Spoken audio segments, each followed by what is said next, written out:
네, 차공장입니다. 여기는 도곡동에 있는 삼성 레미안 아파트가 와 있고요. 아주 전면이 경치가 좋죠. 위치가 아주 좋은 위치에 있는 아파트입니다. 고객님 집이 더 위치 경치가 더 좋고 위치가 좋은 것 같아요. 여기는 이제 베스트 3 제품을 진행할 거고요. 이제 확장 하실 겁니다. 250바로 진행하실 거고요. 지인 글라스로 진행해 줄 겁니다. 이 구조는 동일하게 여기 삼성 아파트 동일하게 진행을 해야 됩니다. 예, 진행을 해야 되고요. 보시면 이쪽에 이게 차가 툭 튀어나온 부분이 있습니다. 이런 부분 또 보강을 해서 통바 넣어서 진행을 해드려야 됩니다. 문을 닫았을 때 이제 출렁이 거리는 경우가 있습니다. 그래서 이제 보강을 하는 거고요. 이거는 다 모든 업체 동일하게 해드리는 건 아닙니다. 이 업체가 좀 더 신경을 쓰는 거고요. 이거는 저희가 철거해서 진행해 드릴 거고요. 이쪽에 이제 이부도 작업까지 외부랑 만난 부분 이부도 작업까지 진행해 드릴 겁니다. 네. 여기 보시면 크랙 가는 부분이 많죠. 크랙 가는 부분이 이런 부분 철거할 때 되게 유의해서 진행해 됩니다. 저는 아주 철거도 잘해요. 빨리도 하지만 손 꼼꼼하게. 네. 그리고 이쪽은 거실 쪽은 이제 철거를 하실 거고요. 내부는 외부는 그대로 이 구조로 진행을 하는데 일자 시공할 겁니다. 양쪽에 이 부분과 저 끝 부분은 고정창으로 좀 둬야 되고요. 그리고 이렇게 3분할 진행하셔야 해야 됩니다. 그렇게 하지 않으면 나중에 보증금이 있는데 보증금을 받을 수가 없습니다. 그래서 이게 쭉 이중창 가서 일자로 들어가면 이 내부에다가는 아이스핑크 놓고 조정 넣어서 내부 마감은 인테리어에서 진행하실 겁니다. 여기서 마찬가지로 보면 이렇게 크랙이 되게 많죠. 크랙 실금들이 실금들이 철거할 때 유의해서 진행해야 됩니다. 이것도 마찬가지로 이 부분 이보드 작업 진행을 해드릴 거고요. 이제 안 하면 이 부분에서 한기가 엄청 들어오고요. 이 공간 터닝 도어가 좀 들어가는데 터닝 도어는 이렇게 미는 문으로 이제 진행을 해드릴 겁니다. 그래서 색상은 미스트로 들어갈 거고요. 이것도 마찬가지 통바가 하나 들어갈 겁니다. 창호 충격 방지를 위해서 변형을 위해서 들어갈 거고요. 여기도 붙박이장이 있습니다. 붙박이장 부분 철거를 해드리고 이쪽 외부랑 만나는 부분 이보드 작업 진행해드릴 겁니다. 이렇게 진행해드릴 거고요. 여기 내부 마감은 인테리어에서 진행할 거고요. 이것도 보시면 이렇게 크랙이 되게 많죠. 크랙이 많죠. 이런 거 되게 유의해야 됩니다. 아니면 그 부분이 함몰됩니다. 요거는 마찬가지로 이쪽 공간은 단창으로 진행하고 안방 발코니는 내부는 이렇게 공틀 단창으로 이렇게 진행될 겁니다. 네, 진행되고요.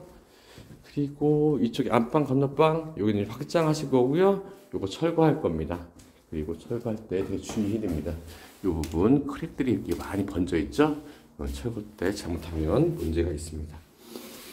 안방 건너방인데 발코니 쪽에 이렇게 마찬가지로 이렇게 툭 튀어나와 있습니다. 툭 튀어나온 부분 다 통바 넣어서 진행을 해드려야 되고요. 그렇게 해야 충격을 방지해서 창호가 오래 쓰시고 출렁거림이 없습니다.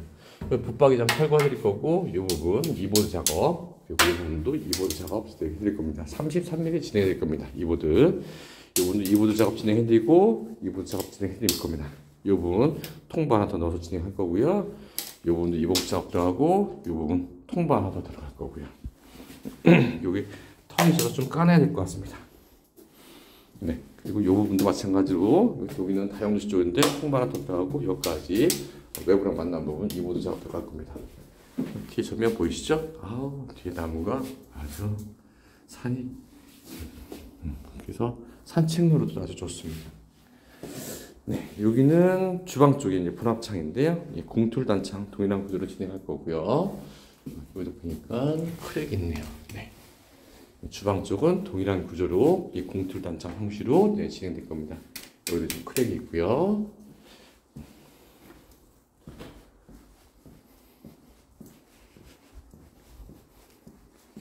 그럼 이제 입구방 여기 이제 확장입니다. 그래서 이거 철거할 거고요. 네. 외부는 단창으로 돼서 지금 현재 이중창으로 돼 있었네요. 네, 그래서 이중창으로 진행해 드릴 거고, 네, 구조는 동일하게 진행될 겁니다. 네. 이분도 보면 크랙이 있죠. 네. 그래서 창호는 되게 호흡이 잘 맞아야 됩니다. 네. 이제 창호 기능사 저희는 직원들이 창호 기능사 자격증 있는 사람이 이제 시공을 하고 정직원이 진행을 합니다. 대부분의 모든 회사들은 거의 외주를 줍니다. 거의 99% 그렇습니다. 왜 그러냐면 창호만 만들어서 공사는 다른 팀에서 진행을 해요. 오래된 관행들이고 그게 비용과 관리비가 적게 들어갔기 때문에 그렇습니다. 네, 저희는 그런 부분이 더 많이 들어가더라도 직원이 시공합니다. 그리고 여기서 예를 들면 이 팀이서 공사를 했다. 근데 그 팀이 공사를 잘못하거나 에이스 건이나 하자건이 나왔으면 공사 끝나고 다른 공사 끝나고 와서 에이스를 봅니다. 뭐 저녁 7시, 8시, 9시 들어가겠죠. 그래서 공사를 잘 할 수밖에 없습니다. 다시 들어오지 않게끔 하기 위해서. 그래서 그런 부분 말씀드리고요. 저희는 이제 정품 자재를 설명하는 서류 동봉해 드립니다. 모든 회사들이 다 이렇게 동봉해 주는 건 아닙니다. 저희는 꼭 동봉을 해드리고 본사 제품만 사용했을 때 가능합니다. 그리고 세 번째로는 창호 주변에 들어가는 실리콘 폼이 있습니다. 업계에서 가장 좋은 걸 쓰는데 실리콘 약 한 40년 정도 견디는 제품 사용합니다. 여기도 지금 내부에 보면 이게 실리콘이 돼 있잖아요, 그죠? 이런 실리콘들 가장 좋은 제품을 사용하고 있고요. 그리고 우레탄 폼, 이 주변에 다들 이제 우레탄 폼이 들어갑니다. 우레탄 폼들 국내에서 해외에서 가장 좋다는 네덜란드 수달 제품 사용하고 있습니다. 이 제품이 단열 성능이라든가 결로라든가 가장 좋은 제품입니다. 그리고 이제 AS 10년 동안 무상으로 진행해드리고요. 창호만 10년이 아니고 시공까지도 10년을 해드립니다. 그런 업체가 사실은 저는 아직까지 못 봤습니다. 정말 창호를 잘 해놨다고 하면 창호만 10년 해주는 게 아니고 시공까지도 10년 해줘야 됩니다. 계약서 잘 보시면 창호에 관련된 부분만 해줍니다. 시공까지 책임지는 업체는 제가 아직까지 못 봤습니다. 그리고 저희 회사만의 특징은 이렇게 큰 거시창들 있잖아요. 창들, 거시창들 보면 교체할 때 보면 이런 창들은 대부분 내부용 창들이기 때문에 창호가 안에 들어가는 쇠 보강대가 약한 게 들어가요. 그래서 항상 쓰시다 보면 창호가 이런 데 보면 처짐 현상이 발생돼요. 이것도 물론 처짐 현상이 지금도 현재 있는 거예요. 턱걸림이 별로 없잖아요. 왜 이런 현상이 발생하냐면 하부에서 당긴 힘에서 하부가 좀 처져서 그렇습니다. 어쩔 수 없다고 이해할 수 하겠지만 이런 것들은 공사를 제대로 할 수 있습니다. 근데 노력들을 안 하는 거죠. 그럼 저희 회사에서는 어떻게 노력을 하느냐 말씀을 드리면 이런데 이제 고강도 스틸을 상으로 철거하고 나면 이 부분이 이제 움푹 패였습니다. 그래서 이제 고강도 스틸을 넣고 그리고 요즘 저희 쪽 샤시 쪽에서 많이 하는 고인목 많이 씁니다. 고인목하고 최대한 촘촘해서 세터 고강도 스틸 차가 밟아도 휘지 않는 제품을 떠벅 해가지고 여기 10개 이상 15개 정도 들어갈 거예요. 그래서 고강티를 넣어서 그 위에다 창호를 얹습니다. 우레탄 폼을 분사하고 그렇게 이제 공사를 해드립니다. 근데 그런 업체가 없습니다. 눈에 보이지 않으니까 내 집이 아니니까 이렇게 다들 그냥 고인목만 고여서 공사를 하는 거죠. 그리고 모릅니다. 노력을 안 하니까. 그래도 마찬가지로 궁톨 단창 창 크잖아요, 그죠? 이러는데 나중에 창호가 다 이렇게 처집니다. 처져가지고 지금 턱걸림이 되게 약하잖아요, 그죠? 턱걸림이 그죠? 문짝 흔들어도 문짝이 흔들립니다. 이렇게 쉽게 그죠? 이런 거는 지금 처져 있다는 얘기예요. 약 제가 볼 때는 한 1cm 이상 내려와 있습니다. 하부로. 이런 데도 마찬가지로 고강도 스틸을 떠벅떠벅 넣어서 공사를 해줘야 됩니다. 그렇게 하지 않으면 나중에 언젠가는 다 처집니다. 그럼 저희 회사에서 왜 돈을 들여서 이런 데다 고강도 스틸 넣어서 공사를 할까요? 그런 거는 노하우하고 그만큼 고객님집을 철저하게 AS를 또 10년 동안 봐드려야기 때문에 고민하고 노력한 흔적입니다.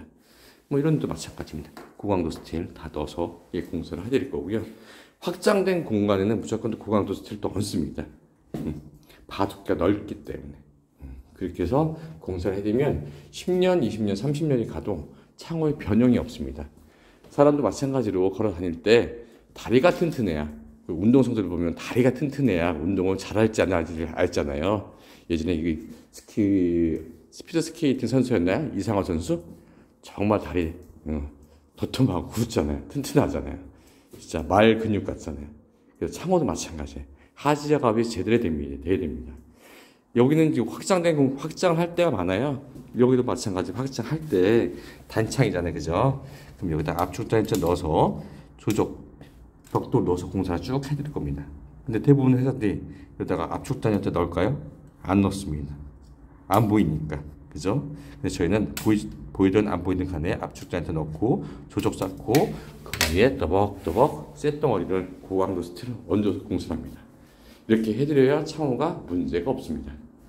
그래서 1, 2년 고객님 뵐 게 아니고 10년 동안 무상 AS를 진행해 드리기 때문에 그 공사는 저희가 철저합니다. 제가 이만큼 직원들에게 또 정신교육 많이 시키고, 저희가 공사를 할 때 샤시만 공사하면 따뜻할까요?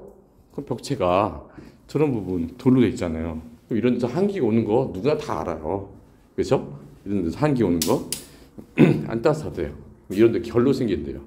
그럼 이제 저희가 이부 작업을 이제 단열팀보다 더 잘하는데 한 꽤 오래됐습니다. 저런데 이 보드 너무 좋을까요, 안 좋을까요? 이렇게 얘기해요. 그러면 단순하게 또 이 보드만 넣었는데 여기가 이제 차후에 이제 물기가 또 생길 수 있잖아요, 그죠? 온도 차이 때문에. 그러면 단순하게 이 보드만 넣으면 좋을까요? 아니면 여기다 칼블럭까지 넣으면 좋을까요? 칼블럭까지 넣으면 좋대요. 그래서 칼블럭까지 넣어서 공사를 해드립니다. 그렇게 하면 절대 안 떨어집니다. 그런 마음가짐이 샤시 공사할 때, 창호 공사할 때 타사와 좀 틀린 점입니다. 네, 여기는 창호 공장이었습니다.